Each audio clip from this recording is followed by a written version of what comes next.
Hello, everyone. I thought we would take a brief look at another of the talks at Google in their Decoding Race series. Our main speaker today is Kimberly Papillon, who is an attorney and a professor of judicial education. She has earned a Bachelor of Arts from UC Berkeley and a Juris Doctorate from Columbia University School of Law. She speaks frequently on the implications of neuroscience, psychology, and implicit association in the analysis of decision-making in education in both the professional and medical fields. She has also lectured to physicians in both the US and in Australia on the neuroscience of decision-making in differential diagnosis and treatment. She is being interviewed by Michael Skolnick, who you may remember from another video in this series I looked at a few months ago. A link to that is in the description. This talk concerns implicit bias and microaggressions. Now, for time, I have jumped over most of the introductory material from the presentation. If you would like to see the unedited video, a link is in the description. All that being said, let's see what we can learn today about implicit bias and microaggressions from an expert. Kimberly, if you could just ground us for a moment in this conversation. And we hear the term microaggression a lot, or we may not hear it at all. Some of us might know what it is. Some of us may not know what it is. Can you just ground us in sort of what is a microaggression? How does it play out? And then how do we recognize it? Excellent. Yes, let us define our terms before we continue. That's the best place to begin when going over abstract subjects like this.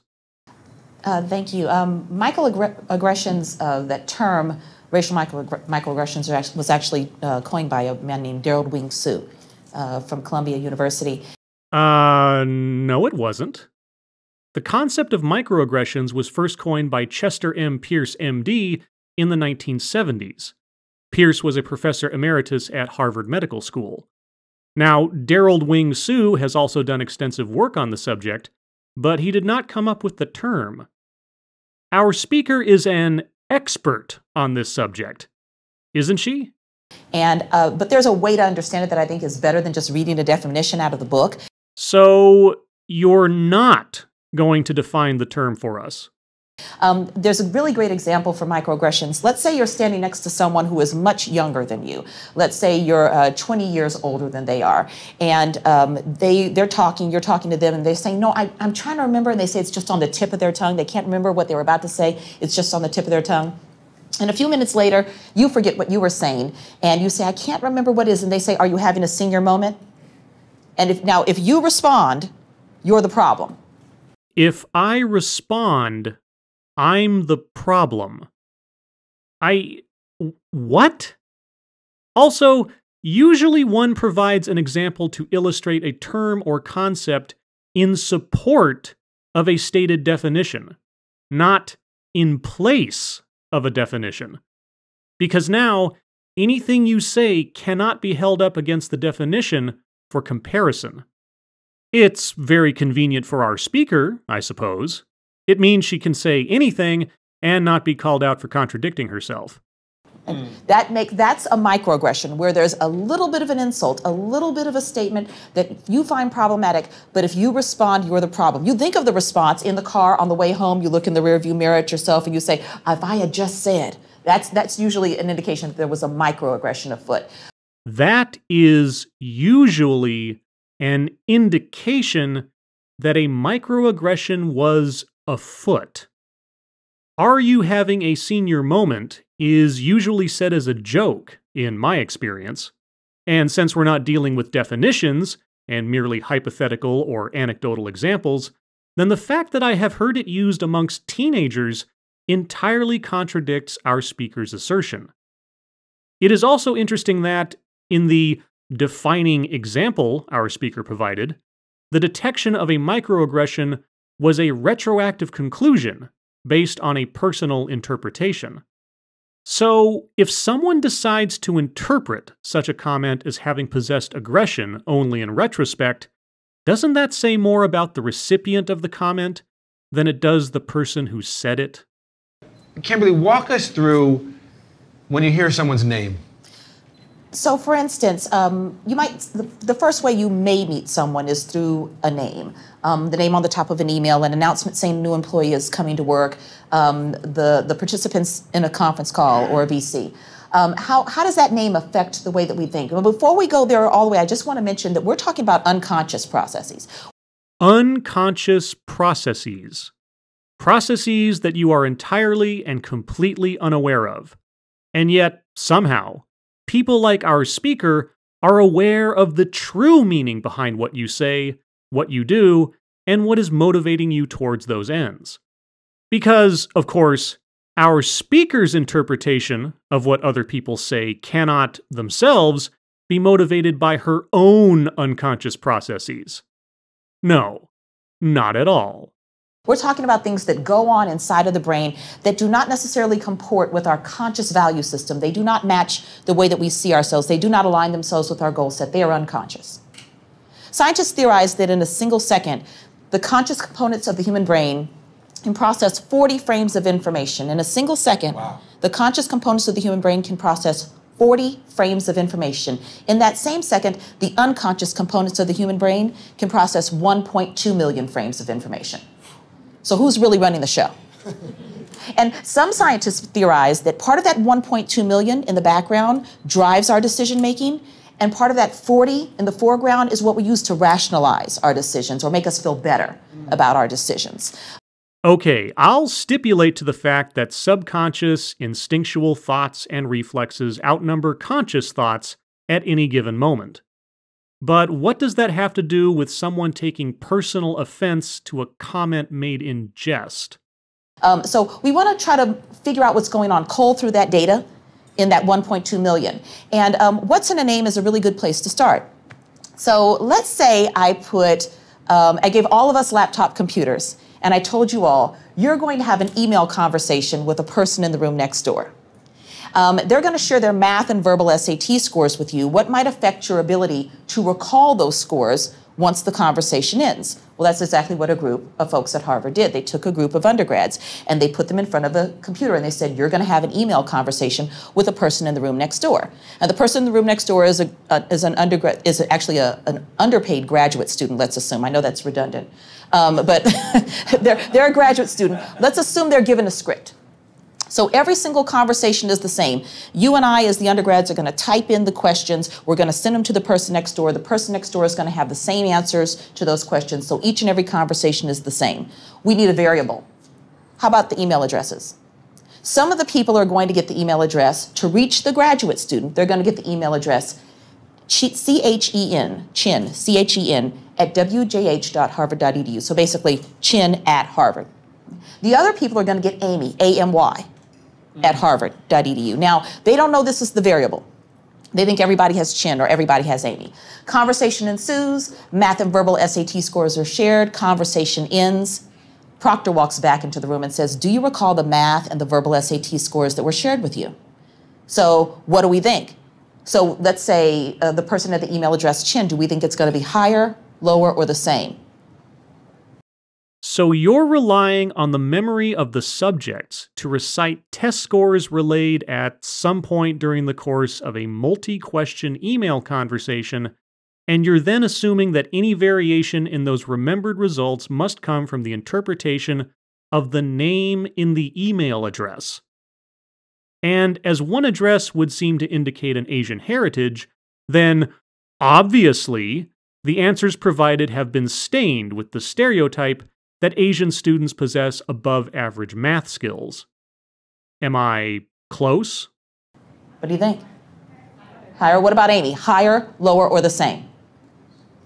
Lower? Okay, so that's right. So with people who use the email address Chin, remember the math score is higher. 1 to 7 points higher is our range. Okay? People who have the email address Amy, remember it lower. 1 to 8 points lower is our range for Amy. What's going to happen with verbal? It flips. 1 to 7 points higher, 1 to 8 points lower. I have no idea how significant that is or is not. What was the sample size of the study? How many questions were asked in the course of the email conversation? Did any of the other questions or answers involve number totals that might have affected the subject's recall of the test scores? Was there a control group in the test? What were the results there? The only reference to this study I could find within easy reach is a very high-level summary in an article from 2012, and the details of the study, particularly the results of the control group, are not provided. So, call me skeptical that the study in question proves anything. People who use the email address Chin remember that individual scoring lower in verbal than what they were told. People with the email address Amy remember that person scoring higher than what they were told. Now remember, the people who have the email address Amy, they bring the score down for math. Those are the same people that upgrade that person in verbal, and vice versa for Chin. And the control group? The group that had the ambiguous email address? What were the range of results there? So, there's something I forgot to tell you about this particular study. When each and every one of the undergrads walked into the room, before they typed a single key on the computer, they were all told the exact same thing. They were all told, you are about to have an email conversation with an Asian American woman by the name of Amy Chin. What do we do with that? Right? What do we do with that? You say that like it's supposed to be some kind of gotcha moment. If all of the students were told explicitly the gender, ethnicity, and full name of the person they were communicating with, then it doesn't matter what the email address alone might or might not have implied about the person.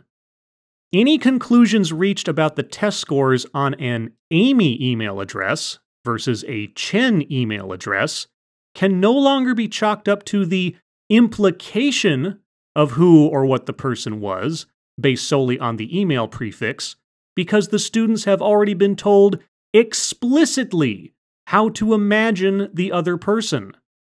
So if the only variant between test groups was the formation of the email address, wouldn't this say that the formation of the email address was a more significant factor than the gender or ethnicity of the person in question? I am very, very confused. There's this notion of what we call perfect information in this science called game theory, perfect information. What if you have perfect information? What if you know everything you need to know? What if you have the resume right in front of you with the person's experience and their schooling? What if you have the employee evaluations right in front of you? What if you have all the emails and the reports that person has read? What if you've watched them at work? Is it possible you can misremember some of the information? Not way off, just a little askew, to change the way that you think about that individual. So, forgetting or misremembering something about someone is an indication of what exactly? Having a senior moment? So this is the notion of having a template. I have a template for how somebody should perform, what their character might be, what their skill set is. And then they demonstrate their skill set and they reveal their character, but I might morph that information to fit my template. You might morph that information to fit your template. We're hearing a lot of mights and maybes and what ifs regarding something that is stated with such certitude as being a reality as microaggressions are. And that's one of the concerns we have, because that's just what's in a name. Where's that coming from? From a number of places. So the hippocampus is the main part of the brain that gathers and stores data and information. If we were talking about a computer, we would say data collection and data storage at the beginning of the process. So think of that data collection and data storage occurring in the brain, in the hippocampus. And the possibility is that the implicit association, these unconscious thoughts, implicit, unconscious, affect our ability to bring that data in and store it correctly because it doesn't fit our template. So someone could come in with great scores and perform very well, and we might recall their mistakes. We might recall more clearly if they fit our template, and fade out on some of these successes. Just downgrade them a little bit. I was giving a lecture to a group of judges in DC, and one of them said, you know, you don't have to misremember every single fact. We couldn't have gotten to this point in our careers if we misremembered every single fact. You just have to misremember every 10th fact or every 15th fact, and not way off, just a little askew, to change the trajectory of the complex decision-making process. Every 10th fact, every 15th fact. Yes, stipulated. There are few humans, past or present, with perfect recall of everything they have ever been told or seen. For the majority of people, memories are inherently faulty. And in the case of judges, this is why we have court reporters, and why court cases are transcribed. But that aside, forgetting or misremembering things is a common human experience. Like, perhaps, deciding after the fact that someone's joke was actually a subtle, aggressive insult. In Google, people meet each other all the time. And so you have all of this data coming in. You don't have to skew each and every one of those pieces of data, just every 10th or 15th, and just a little bit off to change the overall impression you might have of that individual. So then that individual sends me, or gets on my calendar, because here at Google, they can go in your calendar to sign you up for a VC, right? So they sign you up for a VC, and then you see their face. Talk to me about seeing someone's face for the first time and how that affects our decision making. Oh yes, please. Tell me how I think when I see someone's face. I am dying to know. So my favorite part of the brain is a part of the brain called the amygdala. Yes, I'm a big nerd to have a favorite part of the brain, but I want everyone to have a favorite part of their brain. So it's a part of the brain called the amygdala. And the amygdala is implicated in fear, threat, anxiety, and distrust. Fear, threat, anxiety, and distrust. They isolated the amygdala by sliding people into the machine and flashing pictures of spiders and snakes. I hate snakes, Chuck! I hate them! And the amygdala lit up. So they can't keep doing these studies on the amygdala because they'll never get tenure if they just keep doing spiders and snakes, right? They've got to kick it up a notch. So they decide they're going to flash pictures of people's faces. They're going to flash a picture of a man of African descent and a man of European descent. And I'll use the short form black and white and African American and Caucasian, but we don't know their nationality. We just know of African descent and of European descent. And they're flashing the pictures. And they're going to have to standardize the faces for parts of the face that make no difference as to how we tell who's of African and who's of European descent. Cheekbones, we don't use that. Forehead size, chin, that's not really dispositive in determining that. And they flash the pictures. They want to figure out who are they going to get more of an amygdala activation for. So what they find is something interesting. They get more of an amygdala activation for the African American man's face than for the Caucasian man's face. Now, there's probably a question burning in the room right now. Who was in the machine? Who was in the machine? Well, yes, that is one question I did have in mind. Who was in the machine? But also, what was the sample size? And also, what did the control group see? Were all the faces that were shown male faces? Were the people in the machine male or female? I have so many questions. So they put only Caucasian people in the machine who had been living in the United States for a full generation. So that's the information that they were able to gather from that. Wait, what? They only tested this on white people. Well, that tells us nothing. What if running the same experiment on black people showed similar results to white faces? What if racial characteristics dissimilar to the test subject caused the same reaction in all human beings? You're not going to draw a definitive conclusion from this study, are you? But what surprised them actually was that the level of amygdala activation matched directly with people's scores on something called the implicit association test. So we can't all get our brain scanned, but we can all take the implicit association test online. And as people had more trouble on the test matching the idea of black and good with faces of people who were of African descent and words like love and pleasant and things like that, they were having more trouble making that match. I have done a video that previously looked at the implicit association test, or IAT.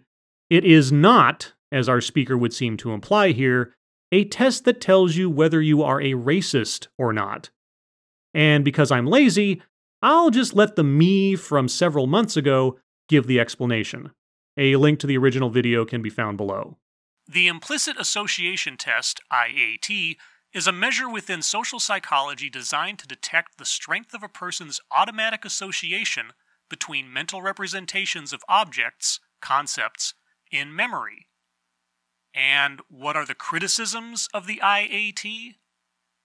The IAT has engendered some controversy in both the scientific literature and in the public sphere. For example, it has been interpreted as assessing familiarity, perceptual salience asymmetries, or mere cultural knowledge irrespective of personal endorsement of that knowledge. A more recent critique argued that there is a lack of empirical research justifying the diagnostic statements that are given to the lay public. For instance, feedback may report that someone has a slight/moderate/strong automatic preference for European Americans/African Americans.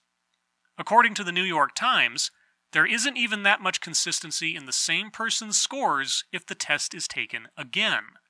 In addition, researchers have recently claimed that results of the IAT might be biased by the participants lacking cognitive capability to adjust to switching categories, thus biasing results in favor of the first category pairing, e.g. pairing Asian with positive stimuli first, instead of pairing Asian with negative stimuli first.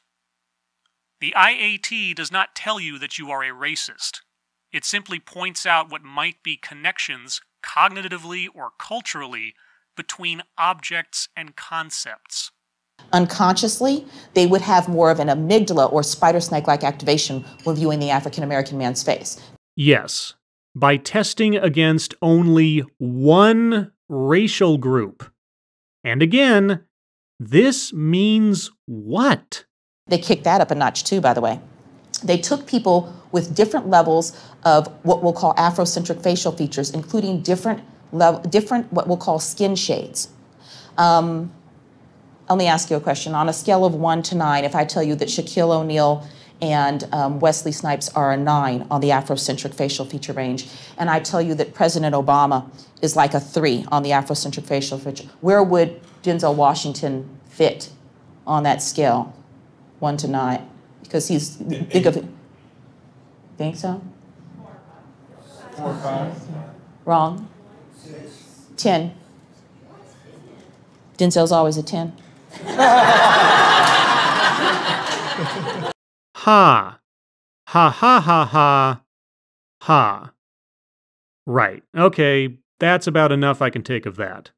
So, to review, our expert, in her opening gambit, either cannot or will not define what a microaggression is.